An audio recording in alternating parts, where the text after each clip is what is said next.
I'm addicted to arts and crafts. I'm a craftaholic, a crazy craft lady. Everything from origami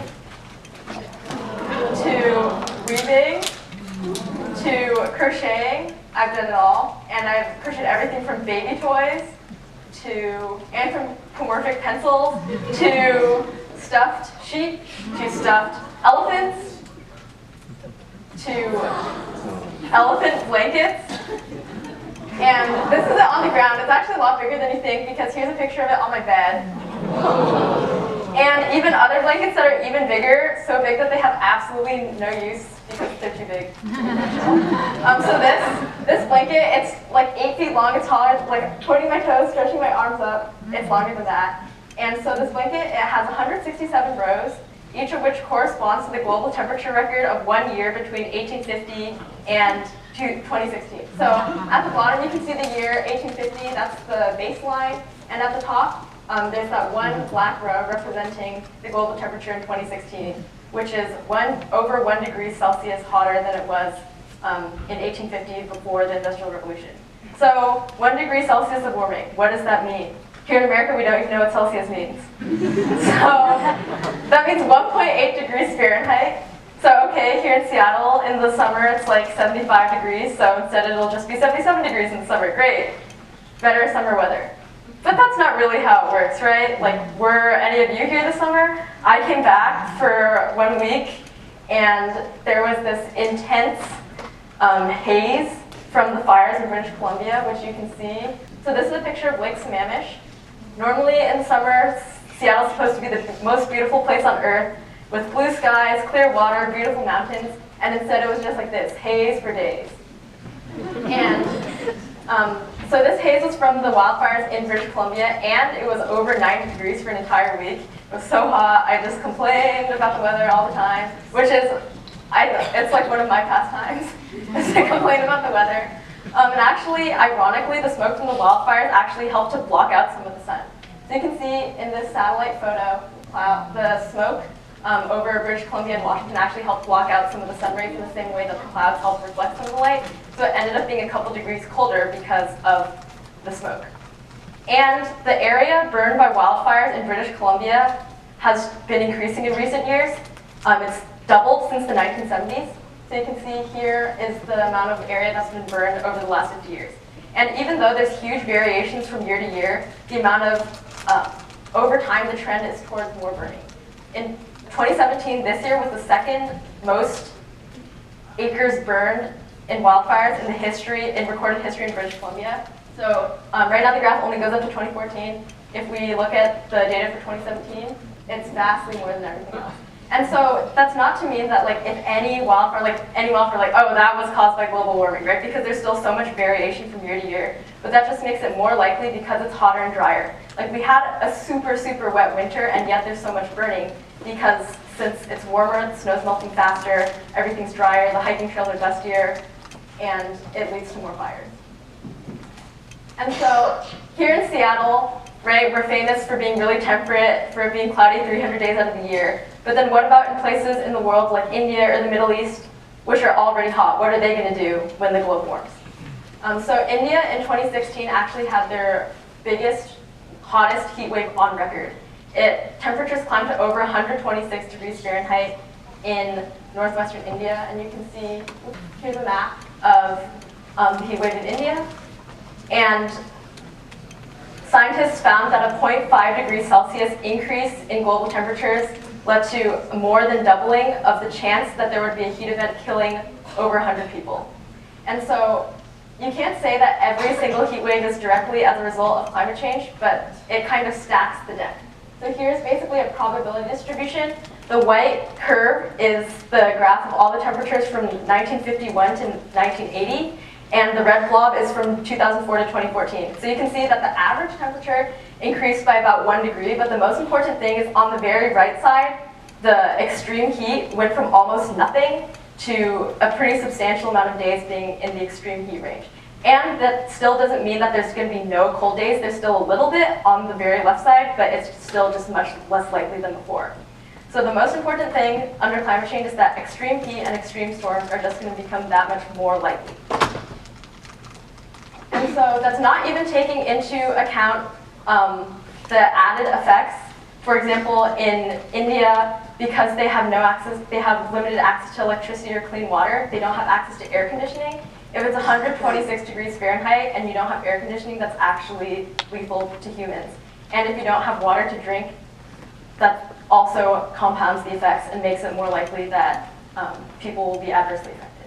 And that's also not taking into the secondary or second order effects. For example, when people can't grow food because the precipitation patterns change in sub-Saharan Africa or in Syria. There was a huge drought in the late part of the 2000s, which led a lot of subsistence farmers to no longer be able to live off the land, forcing them to flood into cities. And having millions of unemployed farmers flooding into the cities creates a situation that's ripe for revolution. That doesn't mean, global warming caused the Syrian revolution, but that just makes it more likely. It stacks the deck in favor of political unrest happening. And so the effect of that is that we saw the Syrian revolution in 2010 and the current refugee crisis. And as these places, which are already politically unstable in the Middle East, get even hotter, climbing up to in 120, 140 degrees, that's going to exacerbate the refugee crisis. And a lot of scientists are saying the current refugee crisis is just the tip of the iceberg and a harbinger of things to come. So obviously this is a really big issue, possibly threatening to all of civilization. So what are people around the world doing about it? Well, in 2015, there was this pretty big conference in Paris where almost every country in the world except for Syria and Nicaragua came together. Every country submitted a plan for how they were going to reduce their emissions, and they all agreed, yay, we finally agreed on something, good job, look at all these important people being happy. But I remember that wasn't the first time they technically agreed to stop global warming, right? There's the Kyoto Protocol in 1997, probably happened before many of you were born. It was actually 2 weeks after I was born, so that's still a long time ago. And so do we think that that was successful, or have carbon emissions been cut since 1997? So here's a graph. You can see 1997 is actually where there's like a sharp turn and the rate of increase in emissions went up. So not good job, world. But now since renewable energy is actually becoming a lot cheaper, and a lot of countries, even in Saudi Arabia, they're realizing that they're going to run out of oil soon, so they're frantically building out their solar power while they still have the income from their oil. Because of that, and because the effects of extreme weather and heat waves are already becoming such a big problem in a lot of countries, countries are really getting serious about it. But unfortunately, there's a certain someone a couple months ago who thought the Paris Agreement was a bad deal for the US and pulled us out. Not naming any names. But luckily for the planet, there's a huge blowback from over 2,000 local leaders, governors, mayors, university presidents, and business leaders who said, we are still in and will work together to ensure the US remains a global leader in reducing carbon emissions. Especially if you're a business leader, you want to sell your products in other countries that are serious about fighting climate change. You can't be like, oh, we're really into polluting, because the other countries are already past that. So, and our local elected officials are on board with that too. So these three guys, the mayor of Redmond, the King County executive, and the governor of Washington all signed on saying we're still in, we want to fight climate change. So good job, right? And even better, Redmond passed a climate action plan in 2013 saying like this is what we in our city are going to be doing to fight this problem. So luckily this is a big problem, but all the politicians and bureaucrats are working hard to solve it. We don't have to worry. But do you really think we can trust the politicians and bureaucrats to take care of this problem for us? So how can we as citizens get involved? So obviously there's the individual actions, right? So switching your light bulbs to LEDs. Eating less meat, especially red meat, because cows, being ruminants, fart a lot of methane, which is 25 times more potent as a greenhouse gas over 100-year timescale. And we can buy electric cars. But by only taking action within our own lives and not going beyond our own selves to our community, we're really limiting the effect that we can have. So, as I was saying, Redmond has a climate action plan, but if you go onto the website and look up their climate action plan, their page doesn't really have that much information. So they're like, oh, we're trying to quantify our greenhouse gas emissions. We're working on energy efficiency. We're installing some electric vehicle charging stations. Like, good job, but that's not that much, especially if you compare this amount of information to the amount of information that they have on a topic that is seemingly pretty trivial, like raising chickens.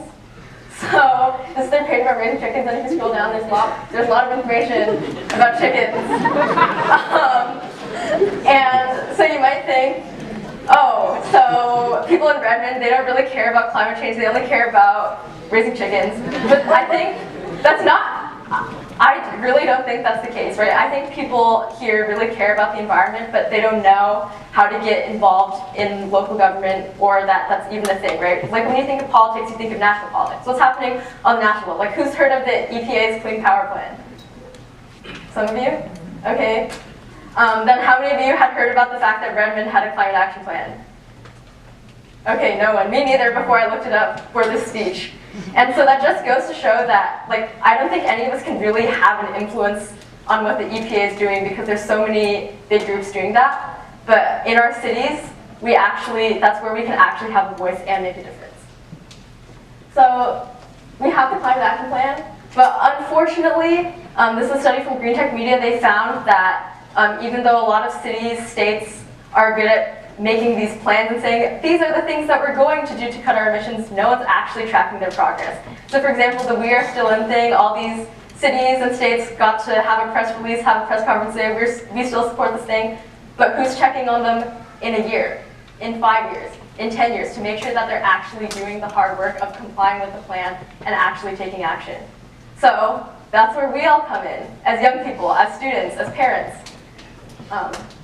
We're the ones who have the power to actually get engaged and say that they're going to do. So one example of a group that's doing this is Schools Under 2C. Who in the audience is involved with this? Some of you? Awesome. So they're a group of students at STEM High School that's working on quantifying their school's greenhouse gas emissions and finding ways to quantifiably reduce them. And they have tens and hundreds of schools around the country and around the world who have also signed on. So if you're part of one of those schools, you should also work with your administration to figure out what actions you can take to increase energy efficiency, increase renewable energy, and that also might help save your school money. So look at them with their cute March for Science signs. And in addition to getting involved in your school, like a lot of you aren't students, so get involved in the city as well. So I currently live in Berkeley, which for all its faults has citizens who are extremely engaged. So there's citizens commissions for everything, ranging from the environment to zero waste to energy, and I'm on the energy commission, so we basically give the city council advice on what renewable energy policies to adopt. And in Redmond, there is no commission about anything environmental related at all, because, I don't know. And also the Berkeley City Council meetings always have a packed house, even though they're unbelievably boring, but like dozens of people come every time. Whereas in the Redmond City Council meetings, I've been once and there were like 2 public commenters, one of whom was a conspiracy theorist.